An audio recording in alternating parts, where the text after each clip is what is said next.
রথযাত্রা মানে বাঙালির মনে আলাদা এক আনন্দ, ভক্তি আর ছোটবেলার অনেক সুন্দর স্মৃতি। জগন্নাথ দেবের রথযাত্রার দিনে গজা না হলে যেন হয় না, কিন্তু কর্ণাটকে থাকি বলে এখানকার কোনো মিষ্টির দোকানে গজা পাওয়া যায় না। তাই ভাবলাম আজ রথযাত্রা উপলক্ষে নিজের হাতেই গজা বানাই। নমস্কার, আমি অনিতা, চলে এলাম একটা নতুন ভিডিও নিয়ে। গজা বানানোর জন্য প্রথমে একটা পাত্রে 2 কাপ ময়দা নিলাম, তার সঙ্গে 1 চিমটে নুন, সামান্য তেল আর একটু ঘি আর সাদা তেল দিয়ে ভালো করে মিশিয়ে নিলাম। এরপর অল্প অল্প করে জল দিয়ে সুন্দর করে ময়দাটা মেখে নিলাম। এমনভাবে মাখলাম যাতে ময়দাটা একেবারে মসৃণ ও নরম হয়ে যায়। তারপর সেটাকে ঢেকে প্রায় 10 মিনিটের জন্য রেখে দিলাম। এই সময় আমি চিনির সিরাপটা করতে শুরু করলাম। যে বাটিতে ময়দা নিয়েছিলাম সেই বাটির মাপে 1 বাটি চিনি আর 1 বাটি জল দিয়ে ফুটতে দিলাম।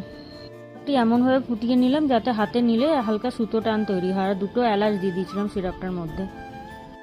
এরপর মাখা ময়দা থেকে 5টা লেচি করে নিলাম। প্রতিটা লেচি রুটির মতো গোল করে বেললাম।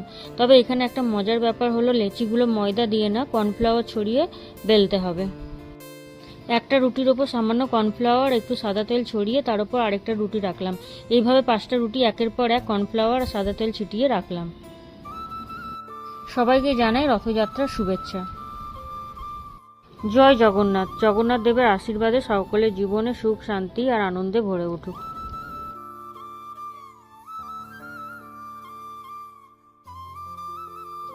সবগুলো রুটি একসঙ্গে রোলের মতো পেঁচিয়ে নিলাম। শেষের অংশে একটু জল দিয়ে মুখটাকে একদম আটকে দিলাম।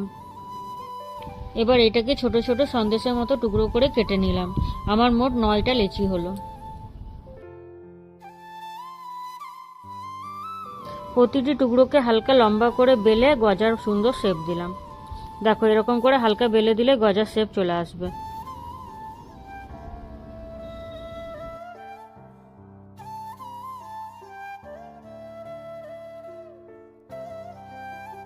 এরপর কড়াইতে তেল গরম করে খুব কম আঁচে ধীরে ধীরে ভেজে নিলাম। কম আঁচে ভাজার জন্য গজাগুলো বাইরে থেকে সুন্দর সোনালি রঙের আর ভেতর থেকে বেশ দারুণ মুচমুচে হয়েছিল। ভাজতে অনেকক্ষণ সময় লাগলো, কারণ একদম কম আঁচে ধীরে ধীরে ভাজতে হবে। আর দেখো, আমার ভাজা কতটা হয়ে গেছে, একদম মুচমুচে হয়েছে। ভাজা হয়ে যাওয়ার পর গরম গজাগুলো চিনি সিরাপে দিয়ে কিছুক্ষণ ভিজিয়ে রাখলাম। আর ওইদিকে বাকিগুলো ভাজতে শুরু করলাম। দেখো, আমার সবকটা গজা রেডি হয়ে গেছে। এইভাবে জগন্নাথ দেবের আশীর্বাদে আজকের সন্ধ্যাটা পেরিয়ে গেল। আমাদেরকে ভেঙে দেখায় কেমন মুচমুচে হয়েছে। আমাদের বাড়ি সবার খুব ভালো লেগেছে। ওকে, বাই। ভালো থেকো, সুস্থ থেকো।